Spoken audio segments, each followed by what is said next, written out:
नमस्कार साथियों, स्वागत आप सभी का एक बार फिर से आपके अपने YouTube चैनल में। दोस्तों, आज हम चर्चा करने वाले कक्षा 10 विज्ञान के अंदर जो कार्य पुस्तिका है उसके अंदर कार्यपत्रक 16, 17 और 18 की आज हम चर्चा करेंगे। दोस्तों, आपको बता दें कि चैप्टर नंबर 1 से लेकर के 16 तक प्लेलिस्ट बना रखी है। यदि कोई वीडियो आपने मिस किया है तो चैनल को सब्सक्राइब करके प्लेलिस्ट को आराम से देख सकते हैं। चलते हैं कार्यपत्रक 16 के बारे में। देखिए दोस्तों, कार्यपत्रक 16 जो है वो चैप्टर नंबर 6 से है। प्रश्न नंबर 1 है, मानव पाचन तंत्र के विभिन्न पाचन अंगों के नाम लिखिए। आपको यहाँ पर चित्र दिया गया था और इस चित्र के अंदर मानव पाचन अंगों का नामांकन करना था। तो हमने यहाँ पर लिख दिया मुंह, ये होती है अपनी ग्रसिका, इससे नीचे ये अग्नाशय होता है, यहाँ से लेकर के यहाँ तक ये जो है पूरी छोटी आंत होती है अंदर अंदर, और बड़ी आंत जो है वो आपको दिखाई दे रही है, ये पूरी इस तरीके से उल्टे यू के आकार की। नीचे उधर गुहा होता है, इधर से देखें तो ये जिह्वा हो गई, यहाँ पर ये डायफ्राम लगा हुआ है, ये छोटा सा यहाँ पर पित्ताशय है, यहाँ पे एक पित्त नली है, और आगे देखिए यहाँ पे ये यकृत है, ये वाला पूरा भाग, और अग्नाशय ग्रंथि ये यहाँ पर ये ऐसी रही, और परिशेषिका जिसको आप अपेंडिक्स भी बोलते हो। ठीक है। चलो, प्रश्न नंबर 2 दे रखा है कि चूने के पानी में नली से फूंक मारने पर वो चूने का पानी दूधिया क्यों हो जाता है, ये पूछा गया है। देखो, जवाब हो जाएगा क्योंकि मुंह से निकलने वाली वायु में CO2 गैस होती है जो चूने के पानी से क्रिया करके पानी को दूधिया कर देती है। यहाँ पर आगे प्रश्न नंबर 3 है, मनुष्य में दोहरा परिसंचरण तंत्र का नामांकित चित्र आपको बनाना है। तो इसके लिए आपको ये वाला जो डायग्राम है, चित्र है, वो बना देना है। और इस चित्र में दिखाया गया है कि शरीर से जो भी रक्त आता है वो महाशिरा से होते हुए हृदय में आता है, और फिर यहाँ से हृदय से होते फुफ्फुस के लिए चला जाता है, मतलब फेफड़ों पर चला जाता है, फिर फेफड़ों से वापस हृदय में आता है, और हृदय से वापस पूरे शरीर में जाता है। इस तरीके से होता है। इसका मतलब रक्त एक बार हृदय में आया, फिर निकला, वापस से हृदय में आया, और फिर वापस यहाँ पर चला गया। मतलब एक चक्कर पूरा करने में हृदय से 2 बार गुजरा है। इसीलिए हृदय जो अपना मनुष्य का होता है उसके अंदर जो परिसंचरण होता है उसको हम दोहरा परिसंचरण तंत्र बोलते हैं, दोहरा परिसंचरण तंत्र। ठीक है। चलिए आगे देखिए कार्यपत्रक 17 के बारे में, जो कि यहाँ पर दिया गया है, जाइलम एवं फ्लोएम में पदार्थों के वहन में क्या अंतर होता है। ठीक है, आपको बताना है कि जाइलम और फ्लोएम में क्या अंतर है। देखो, जाइलम की बात करें, जैसे जाइलम जैसे जड़, तो जाइलम के द्वारा मृदा से जल और खनिज लवण और पोषक तत्वों को जड़ की सहायता से, यहाँ पर जोड़ लेना, जड़ की सहायता से ग्रहण किया जाता है, फिर पत्तियों तक पहुँचाया जाता है। और उसके बाद में है फ्लोएम के द्वारा क्या होता है। फिर फ्लोएम क्या करते हैं, एक प्रकार के उत्तक होते हैं जो पत्तियों में बने भोजन, जो कि अपने कार्बोहाइड्रेट के रूप में होता है, उस भोजन को पौधे के अन्य भागों तक पहुंचाते हैं। ठीक है। प्रश्न नंबर 2 है, गाय की क्षुदांत्र जो होती है वो लंबी होती है और शेर की क्षुदांत्र छोटी होती है, ऐसा क्यों भाई। देखो, तो गाय शाकाहारी होती है, पहली बात तो सबको पता है, और घास में पाए जाने वाले सेलुलोज के पाचन हेतु लंबी क्षुदांत्र की आवश्यकता होती है। थोड़ा मुश्किल होता है सेलुलोज का पाचन, इसलिए अगर लंबी क्षुदांत्र होगी तो काफ़ी देर तक उसमें पाचन होने से संपूर्ण पाचन हो जाएगा। जबकि शेर तो घास खाते नहीं है, वो तो सीधा मांस खाते हैं। तो शेर मांसाहारी होने के कारण इनको क्षुदांत्र जो होती है वो छोटी होती है, क्योंकि उनको सेलुलोज का पाचन तो करना ही नहीं है ना। ये तो हिरण को इनको खाएंगे जिन्होंने पहले से ही सेलुलोज का पाचन कर रखा है। अब आपको यहाँ पर एक और डायग्राम बनाना है। प्रश्न नंबर 3 के अंदर मानव उत्सर्जन तंत्र का नामांकित चित्र बनाना है। इसके अंदर आपको देखो इस तरीके से 2 किडनियाँ बनानी है, पहले आपको पता भी होगा शायद इस बात में, और यहाँ पर इस तरीके से 2-3 लाइनें खींच देनी है। ठीक है, इस तरीके से इसके अंदर ये पाइपलाइन, और यहाँ से नलिका निकालते हुए मूत्राशय बनाते हुए आपको मूत्र मार्ग के द्वारा ये निकाल देना। बहुत ही आसान है। तो मानव उत्सर्जन तंत्र का जो नामांकित चित्र है वो आसान है, आपको अपनी बुक में मिल जाएगा, आराम से बना सकते हो। तो प्रश्न नंबर 4 देखिए, डायलिसिस किसे कहते हैं। इसे हम हिंदी में अपोहन भी कहते हैं। इसका आंसर हो जाएगा कि डायलिसिस क्या है, जब किसी व्यक्ति के वृक्क काम नहीं करते हैं तो उसके रक्त को कृत्रिम रूप से मशीनों द्वारा निस्यंदित किया जाता है। इस प्रक्रिया को डायलिसिस कहते हैं या फिर अपोहन कहते हैं। वृक्क मतलब किडनी होती है। किडनी का काम होता है खून के अंदर से, रक्त में से अशुद्ध पदार्थ, अमोनिया जो जैसे पदार्थ है उनको निकाल करके मूत्र मार्ग से बाहर निकालना। ठीक है। तो अगर वर्क काम नहीं करेंगे तो फिल्टर नहीं होगा, और उस फिल्टर करने के लिए बाद में मशीनों का उपयोग किया जाएगा, और इसी प्रक्रिया को हम निस्यंदन कहते हैं, डायलिसिस कहते हैं, अपोहन कहते हैं। देखो, प्रश्न नंबर है 5, प्रकाश संश्लेषण की निम्न रासायनिक अभिक्रिया को पूरा करो। तो इसके अंदर हो क्या जाएगा, प्रकाश संश्लेषण में कार्बन डाइऑक्साइड, वाटर, तो हमने लिख दिया क्लोरोफिल और सूर्य के प्रकाश की उपस्थिति में ग्लूकोज बनाते हैं, थोड़ा सा जल मुक्त होता है और ऑक्सीजन गैस बनती है। यहाँ पे 6O2 आएगा। ठीक है, याद रखना ये बात, 6O2। कार्यपत्रक 18 के बारे में और देख लेते हैं कि प्रश्न नंबर 1 है, पीयूष ग्रंथि को मास्टर ग्रंथि क्यों कहा जाता है? इसका आंसर हो जाएगा क्योंकि पीयूष ग्रंथि से निकलने वाले मोचक और जो निरोधी हार्मोन होते हैं वो अन्य सभी ग्रंथियों पर नियंत्रण रखते हैं, और सभी पर नियंत्रण रखने के कारण ही इसलिए पीयूष ग्रंथि को मास्टर ग्रंथि कहते हैं। ठीक है। प्रश्न नंबर 2 है, मानव श्वसन तंत्र के अंतर्गत नासाद्वार से लेकर के कोपिका तक वायु के मार्ग का रेखा चित्र आपको बनाना है। तो वो चित्र कैसा बनाना है, ध्यान से देखिए आप, ये रहा वो डायग्राम।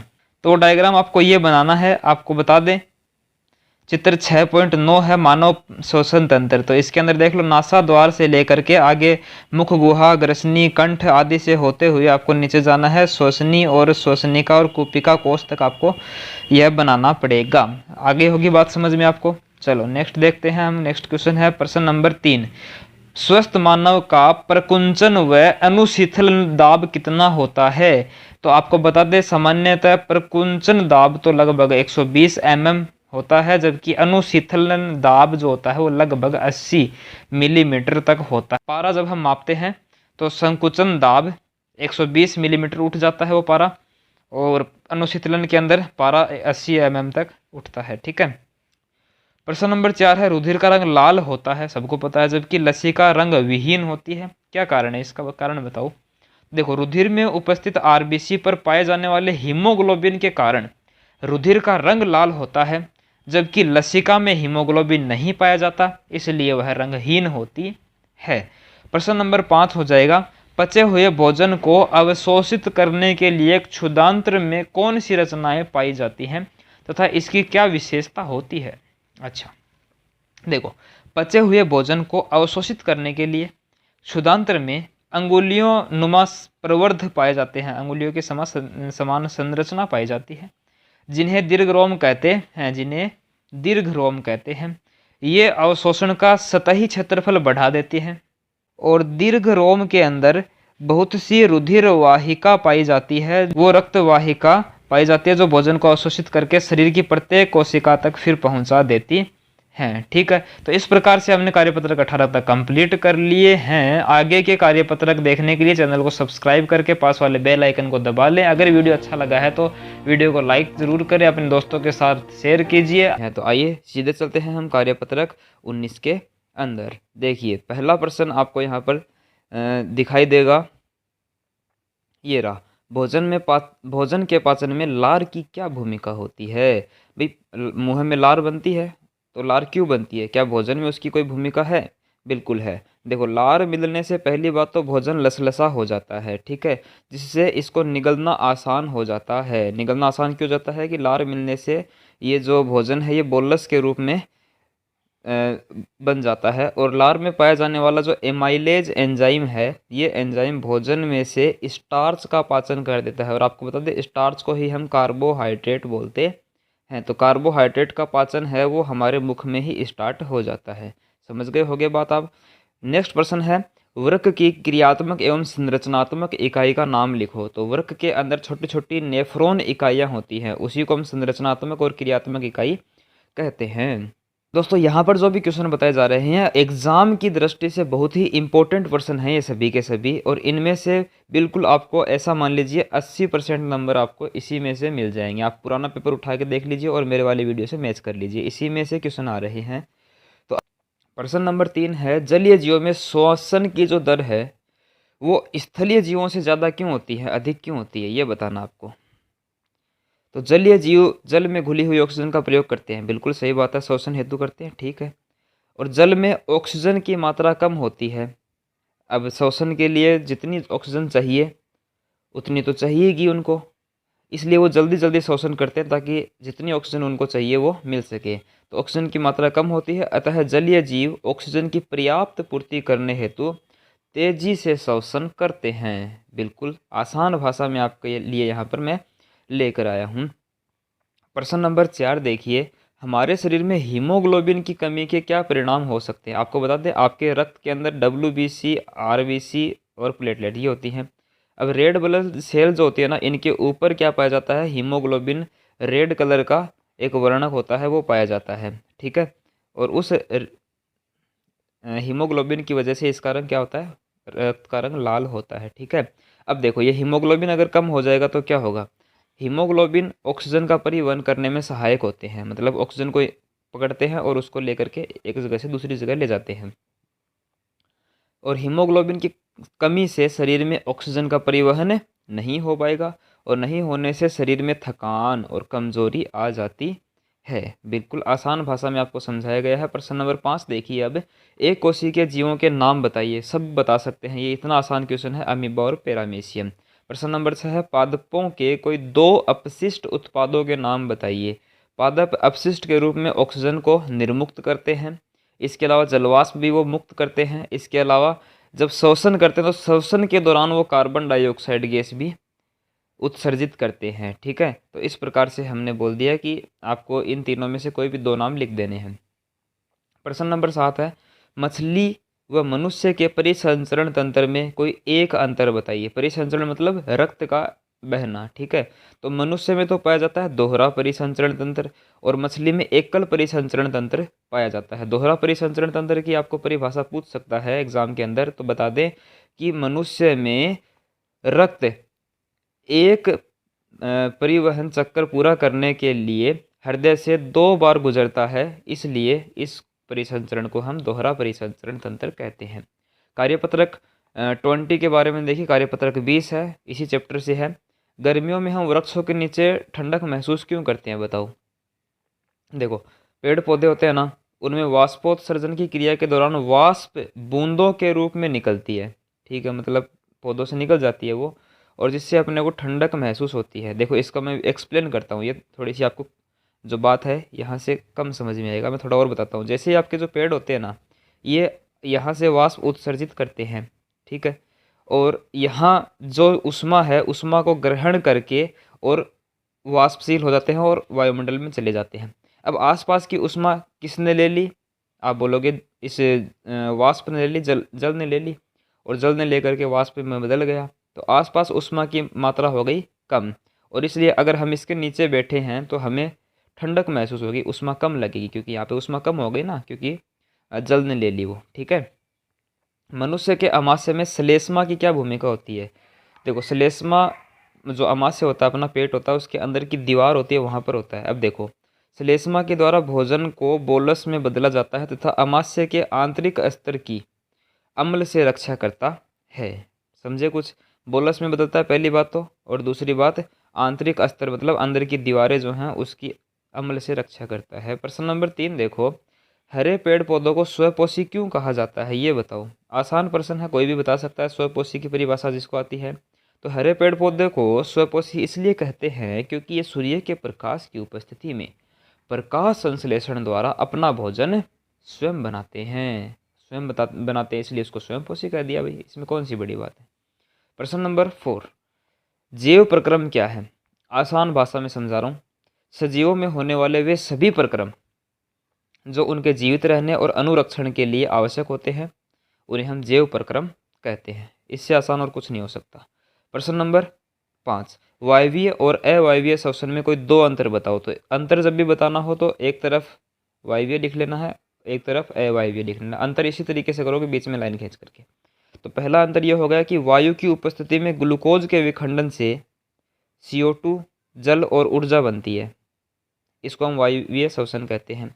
और वायु की अनुपस्थिति में, परिभाषा है पहले नंबर पे मैंने लिखी है जो, तो वायु की अनुपस्थिति या फिर सीमित मात्रा में ग्लूकोज के विखंडन से एल्कोहल बनता है और CO2 और ऊर्जा बनती है, इसे हम अवायवीय श्वसन कहते हैं।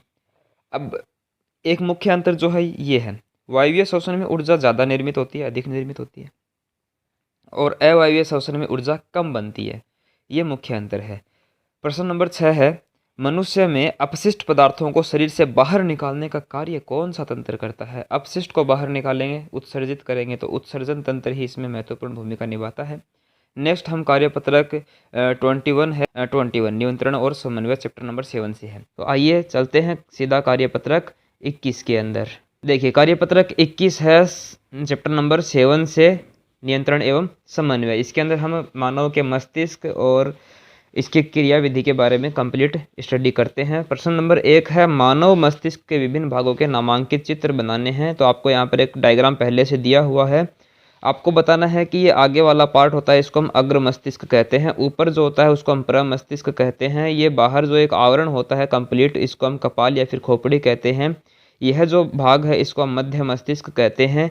अब थोड़ा और देखिए, इसको और ध्यान से देखिए। यहाँ पर नीचे वाले हिस्से में कई सारे ऑर्गन होते हैं। यहाँ पर एक ग्रंथि होती है जिसको हम हाइपोथैलेमस ग्रंथि कहते हैं, यहाँ पर जो ग्रंथि होती है उसको हम पीयूष ग्रंथि कहते हैं। अब यहाँ पर देखो ये पोन्स, मेडुला और अनुमस्तिष्क, इन तीनों को मिला करके एक भाग बनता है जिसको हम पश्च मस्तिष्क कहते हैं। मस्तिष्क को वैसे कितने भागों में बांट दिया, अग्र मस्तिष्क, मध्य मस्तिष्क और पश्च मस्तिष्क में बांट दिया गया है। एक अंतिम पार्ट होता है जिसको हम मेरुरज्जु कहते हैं। आराम से इसको देख लीजिए, डायग्राम बनाना आ सकता है आपके एग्जाम में, यहीं से क्वेश्चन आते हैं, बता दे आपको, मॉडल पेपर उठा कर देख लीजिए। प्रश्न नंबर 2 है मेहंदी की झाड़ियों को अधिक घनी और बनाने के लिए माली उनकी शाखाओं के शीर्ष को क्यों काट देता है। देखो शीर्ष को काट देगा तभी वो घनी बनेंगी, वरना तो ऊपर की तरफ बढ़ती रहेंगी। अब वो ऊपर की तरफ क्यों बढ़ती हैं, देखो मेहंदी की झाड़ियों की जो टहनी है एक निश्चित दिशा में वृद्धि करते हैं। इस वृद्धि को रोकने के लिए माली उनकी शाखाओं के शीर्ष को काट देता है। अब निश्चित दिशा में नहीं करके वो चारों तरफ वृद्धि करेगी, है ना, तो जिससे पादप झाड़ी नुमा तथा अधिक घना हो जाता है। प्रश्न नंबर 3 है एक पौधा लंबाई में तो सामान्य वृद्धि कर रहा है लेकिन उसकी पार्श्व मतलब साइड वाली शाखाएं हैं वो विकसित नहीं हो रही हैं, ऐसा क्यों।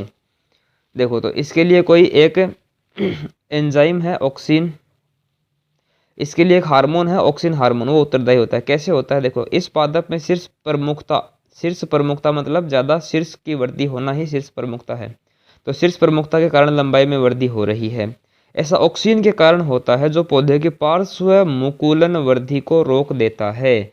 जब ऑक्सीजन ज़्यादा होगा तो उसकी ऊपर की तरफ तो वृद्धि होगी, मतलब शीर्ष प्रमुखता तो होगी, लेकिन साइड में मुकुलन मतलब जो शाखाएं हैं वो निकलना कम हो जाएगा और उससे साइड में वो वृद्धि कम करेगा। ठीक है। प्रश्न नंबर 4 है यदि किसी स्तनी की आउटू ग्रंथि निकाल दें, आउटू ग्रंथि जो अपने गले में होती है, तो कौन से प्रभाव दृष्टिगोचर होगा। आउटू ग्रंथि को हम थायराइड ग्रंथि भी बोलते हैं, ध्यान रखना। ऐसा करने पर थायराइड ग्रंथि है ना वो अपने उपापचय को नियंत्रित रखती है, ये बहुत सारे काम करती है, ऊर्जा के नियंत्रण करना ये सब काम करती है। तो अगर हम इसको निकाल देंगे ऐसा करने पर शरीर में ऊर्जा क्षय हो जाएगा। पहली बात तो मासिक धर्म जो स्त्रियों में होता है उसमें अनियमितता आने लगेगी, मानसिक अवसाद आने लगेगा। मानसिक अवसाद मतलब दिमागी संतुलन थोड़ा ठीक नहीं रहेगा। उपापचय क्रिया प्रभावित होगी, डाइजेशन या फिर जो भोजन है उसके अंदर जो अपने पोषक तत्व है उनका पाचन है वो प्रभावित हो जाएगा। ठीक है। नेक्स्ट अपना कार्यपत्रक है 22। प्रश्न नंबर 1 है मनुष्य में बौनेपन के क्या कारण हो सकते हैं। बौनेपन का प्रमुख कारण पीयूष ग्रंथि है। क्यों है पीयूष ग्रंथि। पीयूष ग्रंथि के द्वारा एक वृद्धि हार्मोन जिसको हम स्टिमुलेटिंग हार्मोन कहते हैं, इसकी यदि बाल्यावस्था में कमी हो जाए तो बालक की वृद्धि धीमी हो जाती है।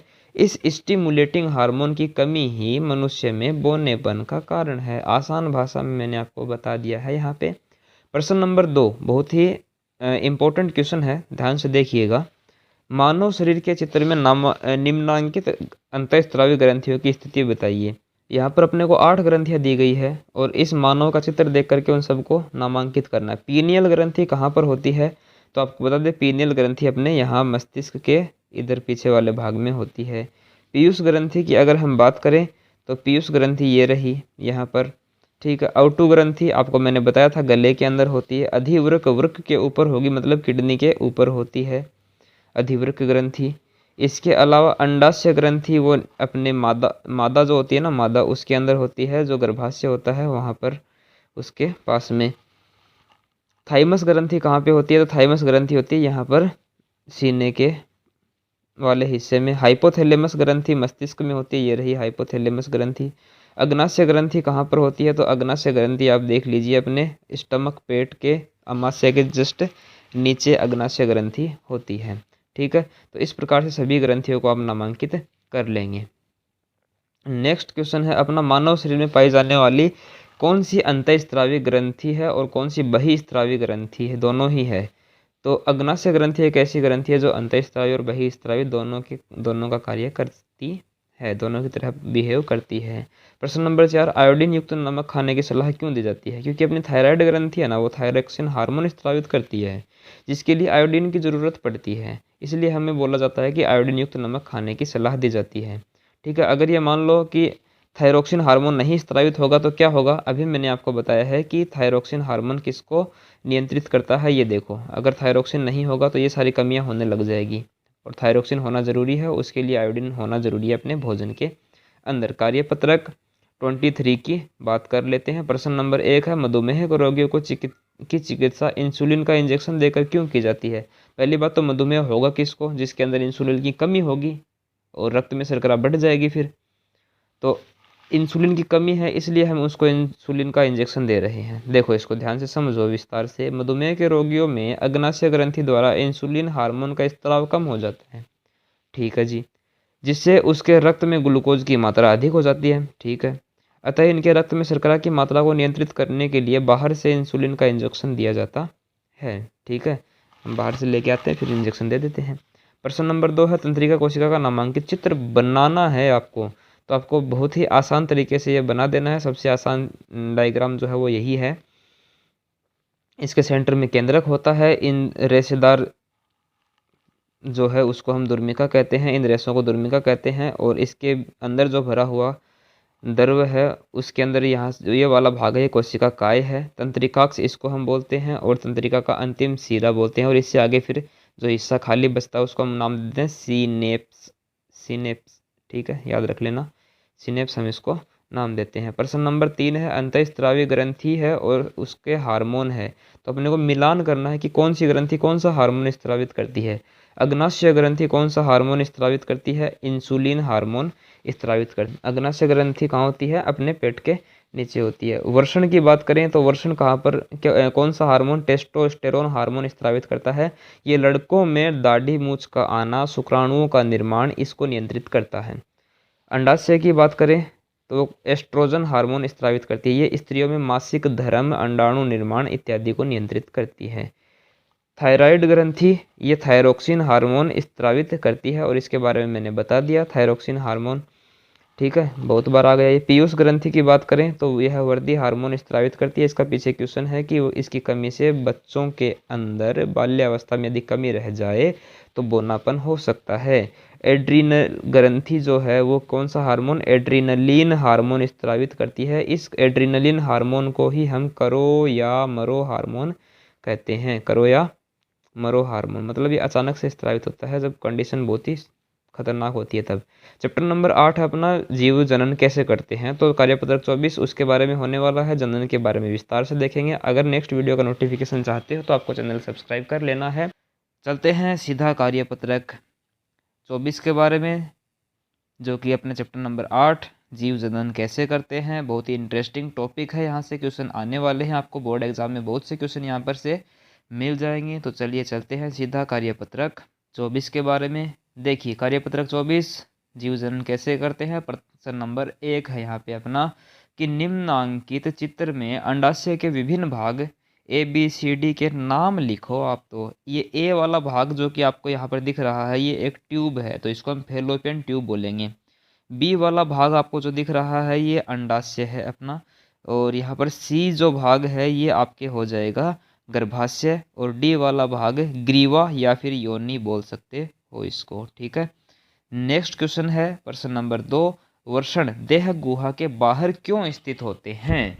इसका सही आंसर हो जाएगा कि वर्षण जो नर जनन तंत्र का एक भाग है उसमें टेस्टोस्टेरोन हार्मोन और शुक्राणु का उत्पादन होता है। उसके लिए शरीर से कम तापमान की आवश्यकता होती है। वर्षण देह गुहा के बाहर इसलिए रहते हैं, ठीक है, अतः शरीर से बाहर तापमान अपेक्षाकृत कम होता है, और कम तापमान में आराम से वो शुक्राणु और टेस्टोस्टेरोन हार्मोन का निर्माण कर पाएंगे। अगर वो शरीर के अंदर होते तो तापमान ज़्यादा होता, और अधिक तापमान में वो टेस्टोस्टेरोन हार्मोन नहीं बना पाते, इसलिए वो शरीर से बाहर होते हैं। आसान क्वेश्चन था, और यह क्वेश्चन काफ़ी बार एग्जाम बोर्ड में आपके पूछा गया है। प्रश्न नंबर 3 है, वयस्क में शुक्रवाहिनी को हटाकर उसके स्थान पर रबड़ की नली लगा दी जाए तो क्या प्रभाव पड़ेगा। देखो, शुक्रवाहिनी एक ऐसी नलिका होती है जो शुक्राणुओं को आगे की तरफ गमन करवाती है, ठीक है। और लेकिन रबड़ की नली अगर लगा देंगे तो वो उनको गमन नहीं करवा पाएगी, आगे की तरफ स्थानांतरित नहीं कर पाएगी, जिससे कि शुक्राणुओं का गमन रुक जाएगा और फिर शुक्राणु आगे गति करते हुए फिर गर्भाशय तक उसको रोपित नहीं किया जा सकेगा, ठीक है। तो शुक्राणु गमन करके गर्भाशय तक नहीं आ पाएंगे, ये प्रभाव पड़ेगा। कार्यपत्रक 25 देखिए, प्रश्न नंबर 1 है आपका, स्त्रियों में फेलोपियन ट्यूब को धागे से बांध दिया जाए तो कौन सी प्रक्रिया प्रभावित होगी। अभी देखो आपको बताता हूँ, ये आपका फेलोपियन ट्यूब ए वाला पार्ट है, ये वाला है। अगर मैं इसको धागे से बांध दूंगा तो क्या यहाँ से अंडाणु आगे जा करके गति पर कर पाएंगे? बिल्कुल नहीं कर पाएंगे। नहीं कर पाएंगे तो अंडाणु आगे यहाँ पर निषेचित भी नहीं हो पाएंगे और गर्भाशय में रोपित भी नहीं हो पाएंगे, ठीक है। और मतलब शिशु का जो जन्म है वो नहीं हो पाएगा, सीधी सी बात यही है। देखो, तो यदि फेलोपियन ट्यूब को धागे से बांध दिया जाए तो अंडाणु का शुक्राणु से मिलन नहीं होगा, अर्थात निषेचन नहीं होगा, तथा अंडाणु गर्भाशय तक नहीं पहुंच पाएंगे, सीधी सी बात है। अब प्रश्न नंबर 2 देखिए, पुष्प के अनुदैर्ध्य काट के निम्न चित्र को नामांकित करो। नामांकित कौन कौन सा भाग कहाँ पर है। देखो, ये वाला जो भाग आपको दिख रहा है ये बाह्य दल है, नीचे का भाग होता है। मध्य भाग आपका जो है ये अंडाशय होता है। और ये जो स्त्री केसर वाला भाग है आपका, इसका ऊपरी भाग तो कहलाता है वर्तिकाग्र और इससे नीचे वाला भाग कहलाता है वर्तिका। अब ये जो आपको रेशे दिख रहे हैं ये सभी पुकेसर हैं, जिसके ऊपरी भाग को हम परागकोश कहते हैं और इससे नीचे वाले भाग को तंतु कहते हैं। परागकोश और तंतु मिल करके पुकेसर बनाते हैं। इसके बाहर आपको रंगीन पंखुड़ियाँ दिखती है पुष्प के, उनको दल या फिर पंखुड़ी ही कहते हैं, ठीक है। इस प्रकार से हम इसको नामांकित कर देंगे।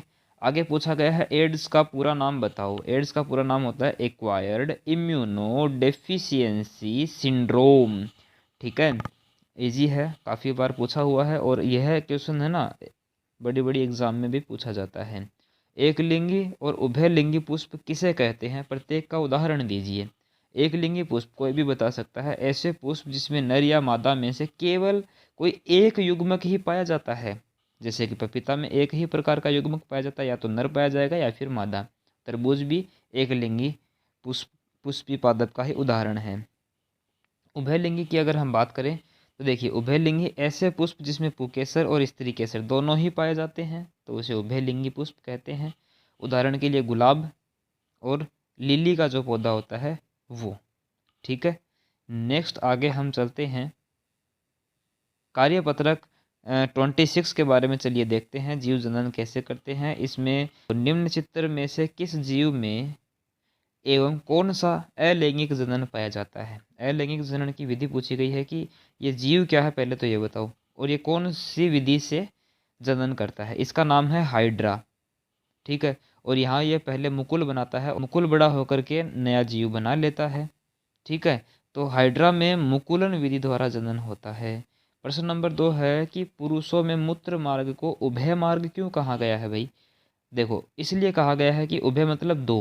अब दो चीज़ें कौन सी इसमें से गमन करती हैं, क्योंकि मूत्र मार्ग से मूत्र का उत्सर्जन तो होता है, सबको पता है, तथा साथ ही इसी मार्ग से शुक्राणुओं का निष्कासन भी होता है। मतलब एक ही अंग से दो कार्य किए जा रहे हैं, इसलिए इसे उभय मार्ग कहा गया है। ऋतुस्राव क्यों होते हैं, ये सामान्यतः स्त्रियों में होते हैं, पता है आपको। ऋतुस्राव क्यों होते हैं, इसकी अवधि 1 माह की बताई जाती है। मादा के गर्भाशय की दीवारें प्रति माह निषेचित अंडाणु को अध्यारोपित करने की तैयारी करती हैं। जो सबसे पहले हमने एक ऊपर इससे पहले वाले कार्यपत्रक में देखा था कि गर्भाशय का चित्र में आपको देखो दिखाई देता हूँ, ये रहा, ये गर्भाशय होता है आपका, ठीक है, अंदर वाला पार्ट। यहाँ पर ये प्रति माह तैयारी करता है कि यहाँ से कोई अंडाणु आएगा और उसको धारण करके उससे शिशु बनाया जाएगा। परंतु यदि अंडाणु का निषेचन नहीं होगा, यहाँ पर कोई शुक्राणु नहीं गया तो निषेचन भी नहीं हो पाएगा, ठीक है। और अगर निषेचन नहीं होगा तो ये दीवारें जो पहले तैयार की गई है, मोटी दीवारें बनी हैं, वो दीवारें टूट करके रक्त में मिल करके और इस योनि मार्ग से या फिर ग्रीवा मार्ग से बाहर निकल जाते हैं। और इसी चक्कर को हम, इसी घटना को हम ऋतुस्राव कहते हैं, ठीक है। तो इसका सीधा सा आंसर ये हो जाएगा कि मादा के गर्भाशय की दीवारें प्रति माह निषेचित अंडाणु को अध्यारोपित करने की तैयारी तो करती हैं, परंतु अंडाणु का निषेचन नहीं होता है और गर्भाशय की मोटी दीवारें रक्त स्त्राव के रूप में योनि मार्ग से निष्कासित हो जाती हैं। इसी को तो हम ऋतुस्राव कहते हैं। मानव नर के जनन तंत्र का नामांकित चित्र बनाइए। अपना नेक्स्ट क्वेश्चन है, फोर्थ है। तो मानव जनन तंत्र का आपको चित्र बना देना है। नामांकित चित्र बनाना है तो आपको सबसे पहले पता होगा कि मुख्य जो अंग है जहाँ पर शुक्राणु और टेस्टोस्टेरोन हार्मोन का निर्माण होता है वो वर्षण है। इसके चारों तरफ जो एक झिल्ली होती है उसको हम वर्षण कोष कहते हैं। वर्षण कोष, फिर यहाँ से एक नलिका जाती है जिसको हम शुक्राशय में शुक्राणु एकत्रित होते हैं। फिर इस नली को हम शुक्र नलिका कहते हैं और ये जाते हुए आपके यहाँ पर मूत्र मार्ग में मिल जाती है। ठीक है, ये अपना मूत्राशय है। यहाँ से एक नलिका आती है और दोनों ही एक ही मार्ग से मिलते हुए शिश्न और मूत्र मार्ग से होते हुए मूत्र और शुक्राणु दोनों का ही उत्सर्जन होता है। ठीक है, इसके बाद में अपना चैप्टर नंबर 9 है, उसके बारे में हम कार्यपत्रक नेक्स्ट वीडियो में देखेंगे।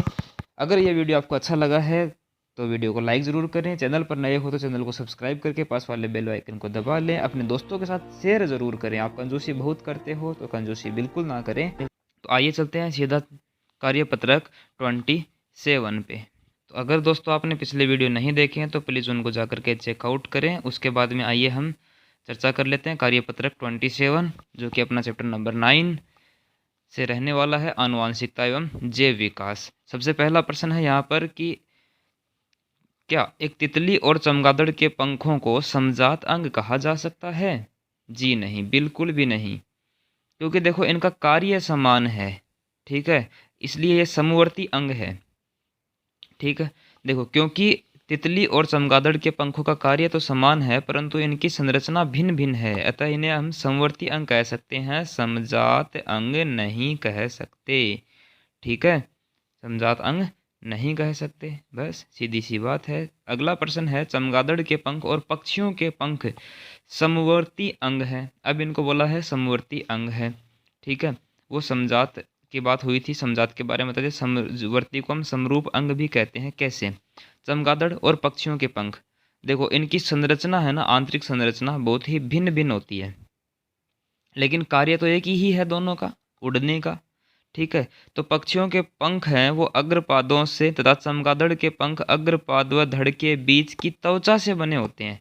पक्षियों के पंख तो किससे बने होते हैं? अग्रपाद, मतलब आगे वाले जो पैर बोल सकते हो इसको, और चमगादड़ के पंख अग्रपाद के साथ साथ में इसका जो धड़ होता है उसके बीच की त्वचा, उससे मिलकर के बना हुआ होता है। ठीक है, अतः इनके अलग अलग संरचना है, अर्थात इनके पंखों का कार्य तो एक समान है परंतु संरचना भिन्न भिन्न है, अतः उनके पंख हैं जो वो समवर्ती या फिर समरूप अंग हैं। आ गई होगी आपको बातें समझ में। नेक्स्ट है आपके पास में प्रश्न नंबर 3, मेंडल के प्रयोगों द्वारा कैसे पता चला कि लक्षण प्रभावी और अप्रभावी हो सकते हैं? तो इसका पता ऐसे चला अपने को कि मेंडल ने प्रयोग किए थे, आपको पता है, मटर के पौधे पर, और एक लंबा पौधा और एक बौना पौधा लिया था। ठीक है, जब उनके बीच में उन्होंने संकरण करवाया तो F1 पीढ़ी मतलब पहली पीढ़ी में उनको लंबे पौधे ही प्राप्त हुए। इसका मतलब तो ये हुआ कि जो लंबापन है वो प्रभावी है, जबकि बौनापन अपना प्रभाव नहीं दर्शा पाया, इसलिए वो अप्रभावी लक्षण है। तो इसी अनुसार हम यहाँ पर लिख सकते हैं कि मेंडल ने मटर के लंबे और बौने पौधे का संकरण कराया तो F1 पीढ़ी में सभी लंबे पौधे प्राप्त हुए, अर्थात दो लक्षणों में से केवल एक लक्षण ही F1 पीढ़ी में प्रदर्शित हुआ है जबकि दूसरा नहीं हुआ। अतः इससे पता चलता है कि लक्षण प्रभावी और अप्रभावी होता है। यहाँ पर एक लाइन आप लिख लेना, अर्थात वे लक्षण जो F1 पीढ़ी में व्यक्त होते हैं उन्हें हम प्रभावी लक्षण कहते हैं। ठीक है, ये बात आप लिख लोगे। ठीक है, नेक्स्ट क्वेश्चन पे चलते हैं हम। अपना कार्यपत्रक 28 कार्यपत्रक 28 से अगला प्रश्न, प्रश्न नंबर 1 है कि मानव में लिंग निर्धारण का आरेख चित्र बनाइए। ठीक है, इसका आपके बुक के अंदर भी डायग्राम है, लेकिन इसका हम सही तरीके से अगर डायग्राम बनाना चाहें तो आपको पता है एक तरफ नर और मादा दोनों के मिलने से ही नए शिशु का निर्माण होता है, और उसका लिंग क्या होगा? वह लड़का होगा या लड़का होगा। इसका पता लगाने के लिए हम ये चार्ट बना सकते हैं। नर के अंदर अक्ष और वाई 2 गुणसूत्र होते हैं, जबकि मादा में अक्ष और अक्ष दोनों समान ही गुणसूत्र होते हैं। अगर नर से अक्स गुणसूत्र गया और मादा से अक्स गुणसूत्र आया तो अक्स अक्स की वजह से वह बच्चा मादा होगा। युग्मनज क्या बनेगा? अक्स अक्स। अब अगर नर से वाई और मादा से अक्स गुणसूत्र गया तो अक्स वाई होगा, जिससे कि बच्चा नर होगा। अगर नर से अक्स और मादा से भी अक्स तो पुनः मादा शिशु का जन्म होगा। और इसी प्रकार से अगेन अगर नर से वाई और मादा से अक्स जाए तो नर शिशु का जन्म होगा। ठीक है, तो इस प्रकार से ये संतति है, 2 मादा और 2 नर हैं इसके अंदर। तो आप बता सकते हो कि 50-50% चांस हैं कि मादा भी हो सकता है और नर भी हो सकता है, मतलब लड़का और लड़की दोनों के होने की संभावनाएं बराबर हैं। प्रश्न नंबर 2 है कि जॉन ग्रेगर मेंडल का संक्षिप्त परिचय देना है आपको, कि वो कहाँ से थे, कहाँ जन्म हुआ, कैसे इतनी बड़ी उपलब्धि प्राप्त की, उनको आनुवांशिकी का पिता क्यों कहा जाता है, सारी बातें। तो इनका जन्म देखो 1822 से हुआ और 1884 तक इन्होंने अपना जीवन यापन किया था। इन्हें आनुवांशिकी का जनक कहते हैं क्योंकि मेंडल ने ही सर्वप्रथम पादपों में वंशागति के नियमों का प्रतिपादन किया था, मतलब उनका अध्ययन किया और नियमों को उन्होंने लिखित रूप में दिया था।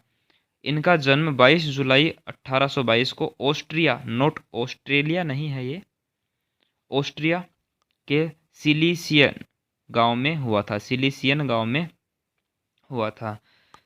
ठीक है, 1842 में, मतलब अपने जन्म के 22 वर्षों के बाद ही 20 वर्षों के बाद ही दर्शन शास्त्र में डिग्री प्राप्त करके 1843 में ऑस्ट्रिया के ब्रुन शहर में पादरी बन गई है। पादरी क्या होते हैं पता आपको? जैसे कि अपने मंदिर होता है, मंदिर में पंडित होते हैं, उसी तरीके से वहाँ का जो उनका मंदिर होता है उनको चर्च कहते हैं, और चर्च के अंदर जो पंडित होते हैं उनको हम पादरी कहते हैं। तो ये वहाँ के पंडित बन गए, उसके अंदर पादरी बन गए। चर्च में बगीचे में मटर पर 7 सालों तक, 7 वर्ष तक संकरण का प्रयोग किया और उनसे जो निष्कर्ष प्राप्त हुए उनको 1865 में, ठीक है, 1865 में ब्रुन सोसाइटी ऑफ नेचुरल हिस्ट्री, ये कोई संस्था है वहाँ की, इसके अंदर, और इन्होंने सबमिट कर दिया, इन्होंने प्रस्तुत कर दिया। इन प्रयोगों के परिणाम के आधार पर ही बाद में आनुवांशिकता के नियमों का प्रतिपादन हुआ। उस टाइम नियम नहीं बोले जाते थे, उस टाइम उन्होंने परीक्षण बोले थे अपने आप को, कि मैंने ये परीक्षण किए हैं और ये मैं सबमिट करता हूँ, आप इनको प्रकाशित कर दीजिए। वहाँ की मैगजीन होती थी उसमें प्रकाशित हुए भी थे, वहाँ पर उस टाइम ज़्यादा ध्यान नहीं दिया गया। लेकिन बाद में क्या हुआ, इनके ऊपर अधिक ज़्यादा रिसर्च होने लग गई और इन नियमों का प्रतिपादन किया गया। 3 नियम दिए गए थे बाद में, और जिन्हें मेंडलवाद कहा जाता है। ठीक है, नियमों का प्रतिपादन किया और उन नियमों को ही हम क्या कहते हैं? मेंडलवाद। 6 जनवरी 1884 में इनकी मृत्यु हो चुकी थी। ठीक है, प्रश्न नंबर 3 की हम अगर बात करें, जीन प्ररूप और लक्षण प्ररूप में आपको अंतर बताना है। तो जीन प्ररूप क्या होते हैं?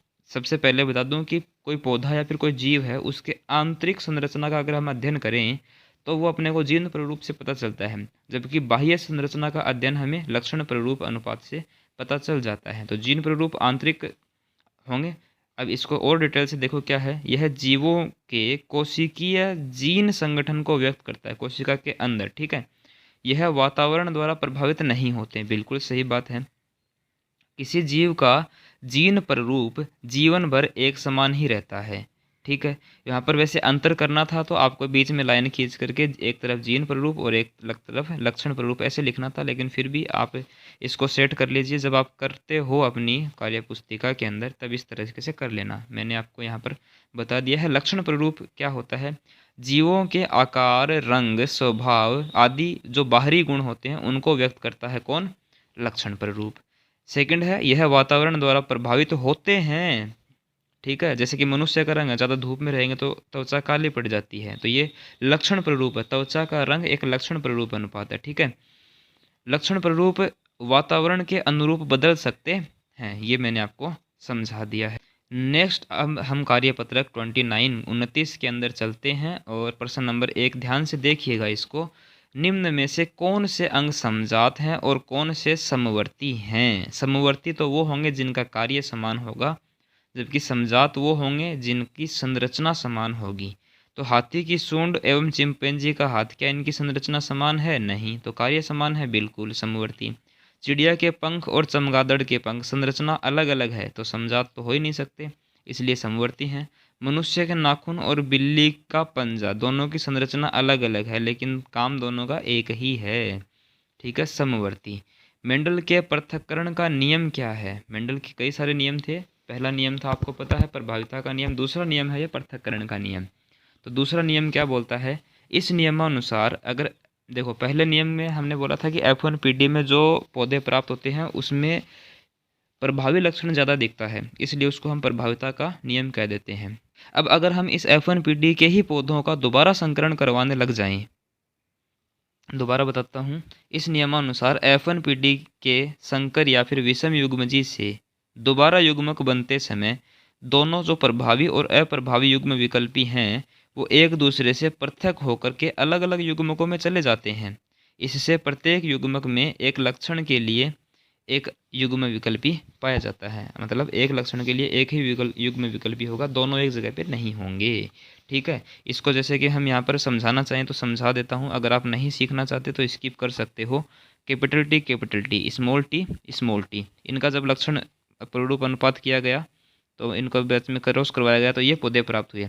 अब ऐसे ही दो पौधों के बीच में दोबारा क्रॉस करवाया गया, कैपिटल टी, स्मॉल टी, ठीक है। तो इनके बीच में जब क्रॉस करवाया गया तो पौधों के अंदर अपने को इस प्रकार से प्राप्त हुए कि जो प्रभावी लक्षण है वो अलग ही दिखने लग गए, अप्रभावी लक्षण है वो अलग ही दिखने लग गए, मतलब प्रभावी और अप्रभावी दोनों अलग अलग हो गए। तो इसलिए इसको पृथक्करण का नियम कहते हैं। अब अगर आपको समझ में नहीं आया तो आपको मैं एक वीडियो सजेस्ट करूंगा, यहाँ पर आपको आई बटन में दिख रहा होगा, ये वीडियो देखें, मेंडल के सभी नियम आपको समझ में आ जाएंगे। डार्विन ने कौन से सिद्धांत की परिकल्पना की थी? प्रश्न नंबर 3 है। तो उन्होंने प्राकृतिक वर्णवाद का सिद्धांत बोल दो या फिर प्राकृतिक वर्ण द्वारा जैव विविधता कैसे होती है ये सिद्धांत दिया था। प्रश्न नंबर 4, जीवाश्म क्या है? सबको पता है प्राचीन काल में अनेक प्रकार के जीव पौधे और उनके जो मृत अवशेष हैं वो चट्टानों में दब गए, परिलक्षित हो गए, ठीक है, और उनके जो अवशेष अब अपने को मिलते हैं उनको जीवाश्म कहते हैं, ठीक है। इसको आप देख सकते हो, प्राचीन काल में अनेक प्रकार के जीव पौधों के मृत अवशेष जो चट्टानों में परिलक्षित होते हैं उन्हें हम जीवाश्म कहते हैं। प्रश्न नंबर 5 है, अलिंग गुणसूत्र क्या है? मानव में कितने अलिंग गुणसूत्र होते हैं?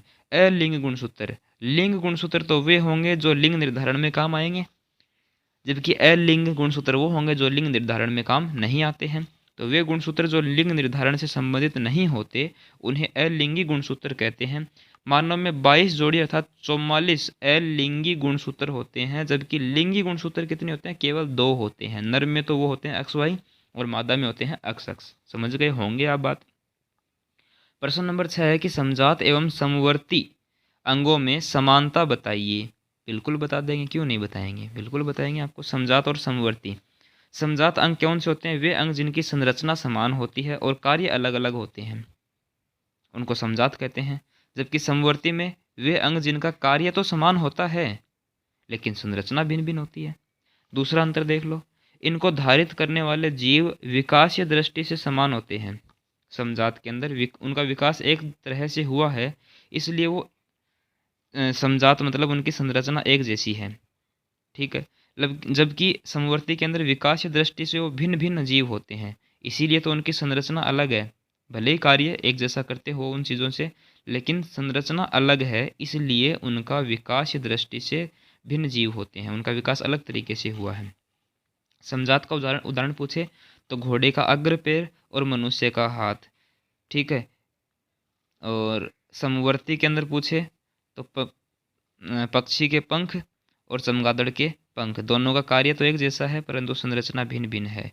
इनकी संरचना तो एक जैसी है लेकिन कार्य भिन्न भिन्न है। हाथ से मनुष्य मतलब घोड़े हैं वो अग्र पैर से चलने का काम करते हैं, जबकि मनुष्य अपने अग्र पैर से उनको हाथों के रूप में यूज करते हैं और भोजन वगैरह ग्रहण करने का काम में लेते हैं, ठीक है। तो इस प्रकार से हमने कार्यपत्रक 29 तक कंप्लीट कर लिए हैं। अगर आपको वीडियो अच्छा लगा है तो एक लाइक ज़रूर करें और चैनल को सब्सक्राइब करके पास वाले बेल आइकन को दबाने से आपको नेक्स्ट वीडियो का नोटिफिकेशन सबसे पहले मिलेगा।